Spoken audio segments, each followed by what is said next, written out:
الله نحمده ونستعينه ونستغفره ونؤمن به ونتوكل عليه ونعوذ بالله من شرور أنفسنا ومن سيئات أعمالنا من يهد الله فلا مضل له ومن يضلله فلا هادي له ونشهد أن لا إله إلا الله وحده لا شريك له ونشهد أن سيدنا ونبينا ومولانا محمدا عبده ورسوله أرسله بالحق بشيرا ونذيرا وداعيا إلى الله بإذنه وسراجا منيرا وصلى الله تعالى عليه وعلى آله وأصحابه وبارك وسلم تسليما كثيرا أما بعد فأعوذ بالله من الشيطان الرجيم بسم الله الرحمن الرحيم قل هذه سبيلي أدعو إلى الله على بصيرة أنا ومن اتبعني وسبحان الله وما أنا من المشركين وقال الله سبحانه وتعالى من عمل صالحا من ذكر أو أنثى وهو مؤمن فلنحيينه حياة طيبة ولنجزينهم أجرهم بأحسن ما كانوا يعملون صدق الله مولانا العظيم وقال رسول الله صلى الله عليه وسلم الراحمون يرحمهم الرحمن ارحموا من في الأرض يرحمكم من في السماء وكما قال عليه الصلاة والسلام. محترم دوستو، بزرگو، بھائیو، اللہ جل جلالہ منوالہ نے جب سے انسانوں کو دنیا میں بھیجنے کا سلسلہ جاری فرمایا، ساتھ ہی ساتھ حضرت انبیاء علیہ الصلوۃ والتسلیمات کو بھی بھیجنے کا سلسلہ جاری فرما دیا۔ حضرت انبیاء علیہ السلام اللہ کی طرف سے بھیجے ہوئے ہوتے ہیں اور وہ منتخب شدہ ہوتا ہے۔ اللہ تعالیٰ ان کے انتخاب فرماتے ہیں کار نبوت کے لیے، اور انبیاء علیہ السلام کی شخصیت سب سے اونچی شخصیت والے ہیں۔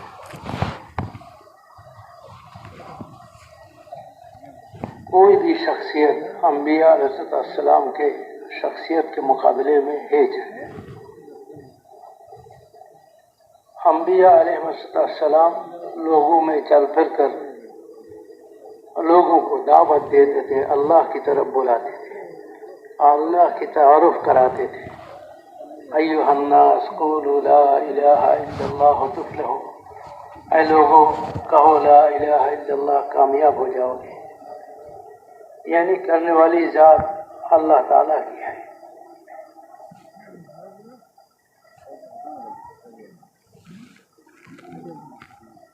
زمین سے لے کر آسمان تک اور قطرے سے لے کر سمندر تک اور جو ہے ذرات سے لے کر پہاڑ تک اور چوٹی سے لے کر جبریل امین تک، جتنے بڑے مخلوقات ہیں یہ سارے کے سارے اللہ تعالیٰ کے پیدا کیا ہوا ہے۔ یہ سب چیزیں ہر وقت اللہ کی محتاج ہیں۔ اللہ کسی وقت بھی کسی کے محتاج نہیں ہے، وہ کرنے والی ذات ہے۔ عزت اور ذلت اور زندگی کا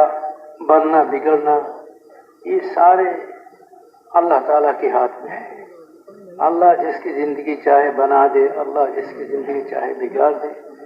لیکن اللہ تعالیٰ نے زندگی کو بنانے کا اور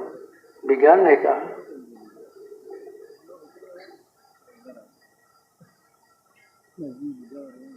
سبب جو بنایا ہے وہ انسانوں کے بدن سے نکلنے والے اعمال ہیں۔ اگر انسان اپنے اعمال کو صحیح کر لیتے ہیں، یعنی زندگی صحیح رخ پر لاتا ہے، جو زندگی اللہ تعالیٰ کو پسند ہے، تو پھر اللہ تعالیٰ اس انسان کی زندگی کو بنا دیتا ہے، چاہے ان کے پاس ظاہری اسباب اور نقشے ہوں یا نہ ہوں۔ اور جب انسان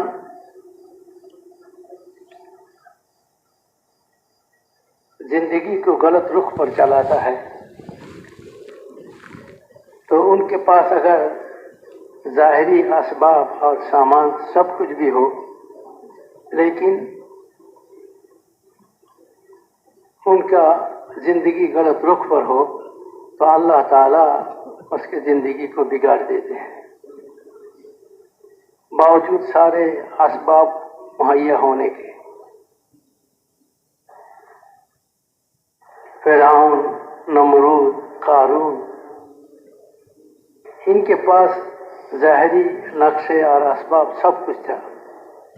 لیکن چونکہ زندگی ان کا اللہ کے حکم والی اور اللہ تعالیٰ کے امر والی زندگی کے خلاف تھا، بلکہ نافرمانی والی زندگی، شیطانی زندگی اور خواہشات والی زندگی تھا، تو پھر اللہ تعالیٰ نے باوجود سارے اسباب کے ان کی زندگی کو اللہ تعالیٰ نے بگاڑ دیا۔ اور صحابہ کرام رضوان اللہ تعالیٰ اجمعین، ظاہری طور پر ان کے پاس اسباب کا کمی تھا یا تو اسباب نہیں تھا، لیکن وہ اوامر والی زندگی، اللہ تعالیٰ کے حکم والی زندگی کو اختیار کیے ہوئے تھے، تو پھر اللہ تعالیٰ نے باوجود اسباب ظاہری کے، ظاہری نقشوں کے کمی یا تو فقدان کے ساتھ اللہ تعالیٰ نے انہیں کامیاب کر دیا، صحابہ کامیاب ہو گئے۔ تو اللہ تعالیٰ نے نبیوں کو بھیج کر انسانوں میں دعوت کی محنت کروائے اور انسانوں کو اللہ کی طرف بلائے اور اللہ سے تعارف کرائے، کہ لوگوں اللہ کو پہچانو، اللہ کی مان کر اور اللہ کو مان کر زندگی گزارو تو تم لوگ کامیاب ہو جاؤ گے۔ کامیابی نقشوں میں نہیں ہے، کامیابی اللہ تعالیٰ کے ہاتھ میں ہے، اور کامیابی دینے کے لیے اللہ تعالیٰ نے دین اتارے ہیں۔ دینی زندگی اختیار کرو گے تو اللہ تعالیٰ تمہیں کامیابی عطا فرمائیں گے۔ جنہوں نے نبیوں کی دعوت کو قبول کیا اور نبیوں کی دعوت پر لبیک کہے اور ان کے بتائے ہوئے طریقوں پر زندگی گزارے، اللہ تعالیٰ نے انہیں کامیاب کر دی۔ اور جنہوں نے جو ہے نبیوں کی دعوت کو انکار کیے اور اوامر والی زندگی کو چھوڑ کر خواہشات والی زندگی پر چلے، تو اللہ تعالیٰ نے ان کو جو ہے ناکام کر دی، وہ دنیا میں بھی ناکام اور آخرت میں بھی ناکام۔ انبیاء علیہ السلام لوگوں کو آخرت کی طرف متوجہ کرتے تھے اور یہ سمجھاتے تھے کہ دیکھو یہ دنیا کی زندگی ہے، مختصر زندگی ہے، یہ ختم ہونے والی زندگی ہے، اس کے بعد ایک زندگی آنے والی ہے جو ہمیشہ کی زندگی ہے اور کبھی ختم نہ ہونے والی زندگی ہے۔ اگر تم لوگ دنیا اور آخرت میں کامیاب ہونا چاہتے ہو اور ناکامی سے بچنا چاہتے ہو تو ہم اللہ کے نبی ہیں، اللہ کی طرف سے بھیجے ہوئے ہیں، اور اللہ کی طرف سے ہم تمہارے لیے زندگی گزارنے کا صحیح طریقہ لے کر آئے ہیں، تم اس کو اختیار کرو۔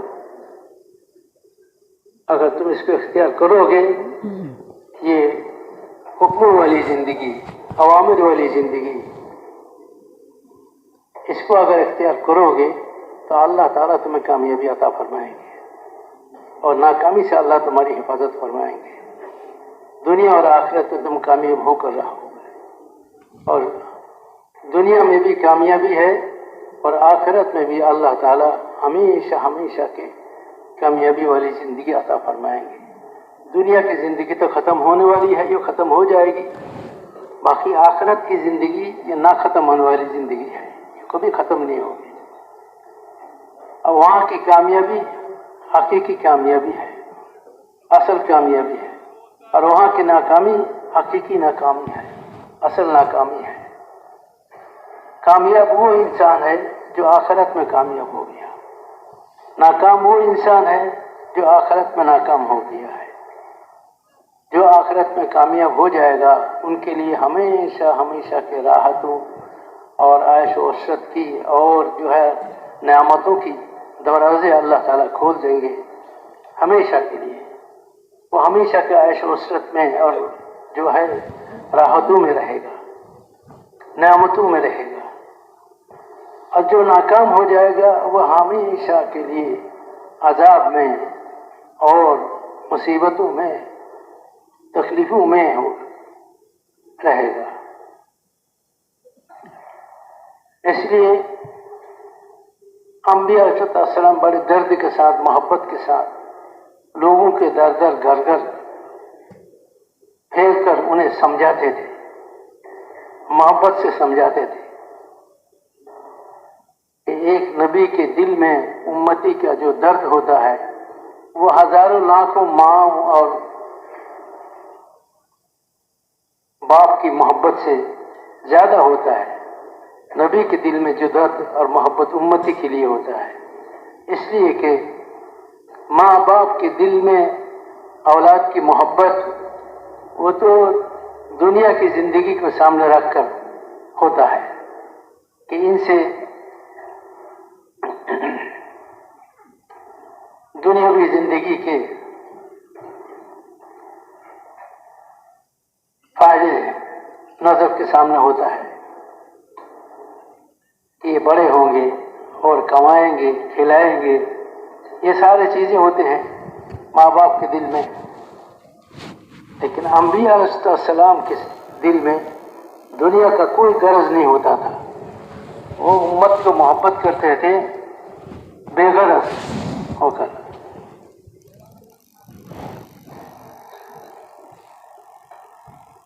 وہ شاید کہ سن 81 میں ہوگا، مفتی زین الدین صاحب رحمۃ اللہ علیہ بنگلہ دیش میں تشریف لے گئے تو ہماری سال لگانے والے علماء اکرام کی مجمع یہ 6-7 آدمی کا تھا جو سال لگا رہے ہیں، پہلی جماعت سال علماء اکرام کی سن 76 یا 77 میں. تو مفتی صاحب رحمۃ اللہ علیہ نے سال لگانے والے ہم 7 آدمی تھے، 7 افراد کو بلائے اور ان سے مذاکرے کیے اور پھر ہم سے یہ کہنے لگے کہ بھائی تم بھی کوئی بات پوچھو ہم سے، تمہارا اگر پوچھنے کا ہے کوئی بات پوچھو ہم سے. تو ہمارے ساتھیوں میں سے ایک ساتھی مولانا ابو بکر صاحب تھے، اس نے پوچھا کہ حضرت یہ دعوت اور تعلیم میں کیا فرق ہے؟ ہم جو مدارس میں پڑھاتے ہیں، یہ تعلیمی سلسلہ جو مدارس میں چالو ہے اور یہ دعوت کی محنت ہے، اس میں کیا فرق ہے؟ تو حضرت مفتی صاحب رحمۃ اللہ علیہ نے فرمایا کوئی فرق نہیں ہے، یہ بھی نبوت والی کام ہے، وہ بھی نبوت والی کام ہے. باقی دعوت ہوتا ہے بے طلبوں میں اور تعلیم طالبین کے لیے جن میں طلب ہوتا ہے، وہ جو سیکھنے کے لیے آتا ہے تو ان کو سکھایا جاتا ہے، یہ تعلیم ہے. اور دعوت بے طلب انسانوں میں چل پھر کر محنت کر کے ان کے اندر طلب پیدا کرنا دین کا،